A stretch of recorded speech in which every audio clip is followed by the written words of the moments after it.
Hey guys, greetings from Cambridge. Did you know that you could have all the money in the world and still be massively unhappy and unfulfilled? Today I want to look at 5 important mindsets you need to design a financial life that you love.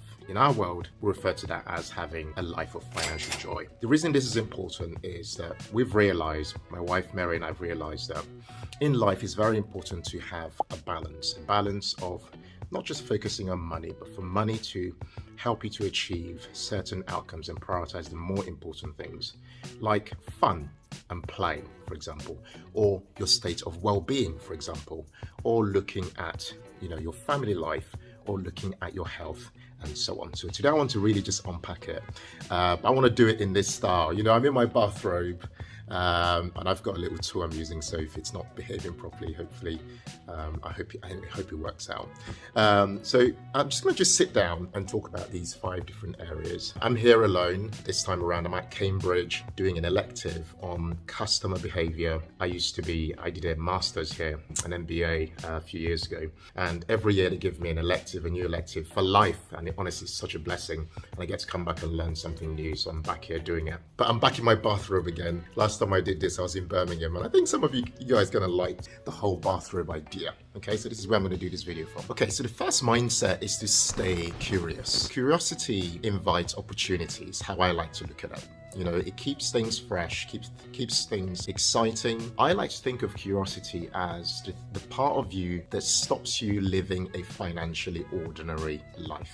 It really keeps you asking better quality questions about your financial life. Examples of this in our own lives is, it's curiosity that actually led us to begin. I started sharing using 2 hours a day of my work time when I had my corporate job. Whilst I had family life, whilst I had kids and all those things, I started using 2 hours per day to put into this passion project called the Humble Penny that will become the Humble Penny that we know of today. It was curiosity that led me to doing that. So the question I've got for you at the moment is are you being curious in your life right now? Are you asking better quality questions in your life? Like simple questions, but really powerful questions like, how much play am I having in my life?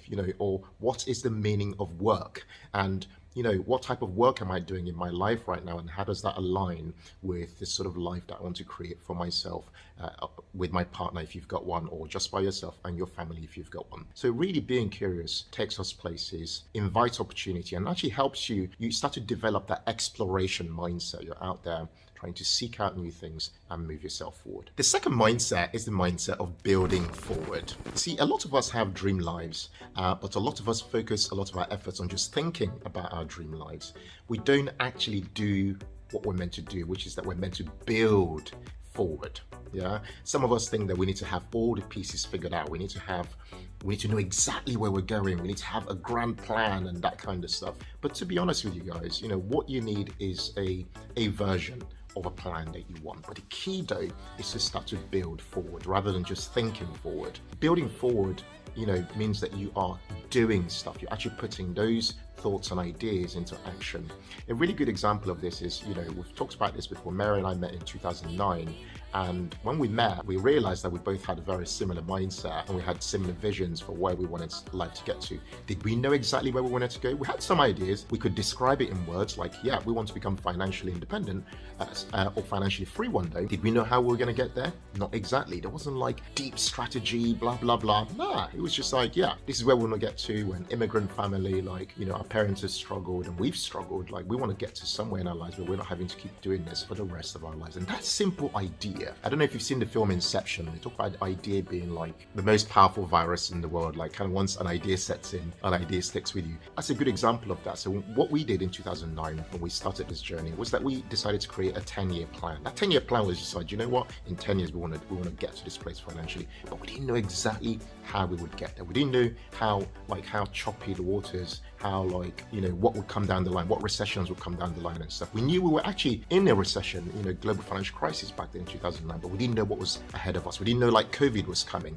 and things like that. So the key thing I'm trying to say here is the mindset is build forward. Don't just think forward. Thinking is a progression. You're doing well already by thinking, but build forward and you see a radical shift in your financial life. All right, so the third mindset is the mindset of reframing problems. You see, a lot of us are unhappy in our lives at the moment because we have embraced certain dysfunctional beliefs. And those dysfunctional beliefs keep us unhappy and keep us stuck. The tool of reframing helps us to get unstuck in our lives and think of our problems in a different way. So I'll give you an example. One dysfunctional belief that I had was a dysfunctional belief that I had to have it all. Like I had to have the car, I had to have the house, I had to have this perfect family, I had to have like however many holidays I want, I had to have all these things. But that created a lot of pressure in my life that didn't really need to be there. When in actual fact, the way I should have been thinking is that what would bring me happiness and joy is by letting go of things I didn't need and realizing that like I'm actually enough, like Ken is enough. Do you understand? So what dysfunctional beliefs do you have in your life at the moment and how are they holding you back? I want you to question them and then reframe those dysfunctional beliefs to move forward. Mindset number 4 is to seek help. Now, I'm going to tell you right now, we have not been brought into the world to do this life thing alone. Now, I'm not saying that you can't be a single person. Of course you can. But what I mean is like, you're not in the world to just be alone.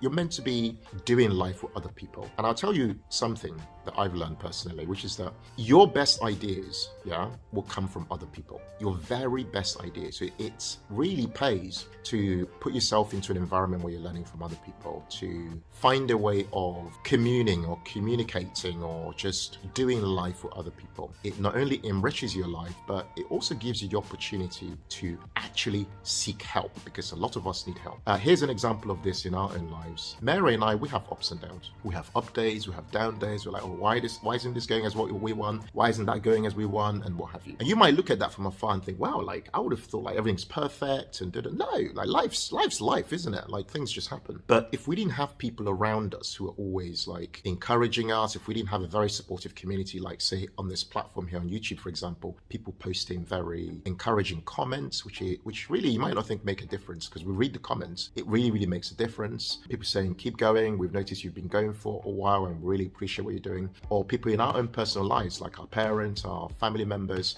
really cheering us on with what we're doing. Or just us relying on the power of prayer, for example, where people of faith and prayer takes us places and connects us to, a world that's not just focused on like, this material world around us and things like that. And that learning and having other people includes you as well. We learn from the ideas you guys share with us. We learn from the feedback you guys give us and things like that, and we seek help when we feel like we need help. And that does happen often because we don't know it all. We're not always strong and we often need help as well. Okay, and the final mindset is to stay humble. You see, life has a way of humbling us if we don't humble ourselves. The kind of economic situation we find ourselves in at the moment is a very good example of that. And one thing I've learned in this season is to actually realize, and I've known this, but I want to just share it with you guys, just to realize that where you are in your financial life is a good place, no matter how bad things might look seemingly. And it's important to embrace that. And the humble part is really about understanding that like this journey of creating your dream life is actually the process, and it's about who we're becoming on that journey to our dream destination, that life you're trying to create. It's about who you're becoming. That's really what matters. Remember that word becoming. That is really what matters ultimately. And for me, humbling myself and really, taking things each day as they come has been very instrumental in helping us design a life that truly works for us. And I'd really encourage you to do the same as well. To wrap this video up and to conclude, I just want to say that remember that comparison is the thing that steals our joy the most. So do your best to focus on designing a life that truly works for you. Don't compare yourself to Ken and Mary. Don't compare yourself to your partner. Don't compare yourself to your friends. Just really ask yourself, like, what is most important to you in this life that you're in the life that you're living at the moment? Like, literally, what is the most important thing to you? And why does the life you're creating really matter? What are the key elements in that life that matter for you? And what does money have to do with that? Ask yourself those questions, because I think you end up not putting so much pressure on yourself as an individual, but realize that honestly, given the race is my race and I'm doing this journey for myself and I'm doing this journey from a good place, from a place where I'm not like under pressure and comparing myself to other people, you realize that really and truly the dream life you want to create for yourself can be created, but it will take some time. And if you embrace that patience that's necessary, and you embrace the need to focus on that process and that journey, you find that this journey will be a much more fun and exciting thing to be focusing on, even during this current economic climate. Guys, I really hope you enjoyed that. It's kind of casual vlog style, and as usual, I'd love to hear from you guys in the comments. Jump in there and talk to me if you've got any questions with any of these 5 mindsets I shared really resonated with you. We'd really appreciate it as well if you subscribe to our channel. That really helps our channel to keep growing. And we just wanted to end by saying that, on behalf of Mary and I, we really appreciate every single one of you who have literally clicked that button to say subscribe. It means the world to us. Thank you so much. Have an enjoyable day, and as we end every video with, as always, in all things, be thankful and seek joy. Much love from Cambridge. Bye for now.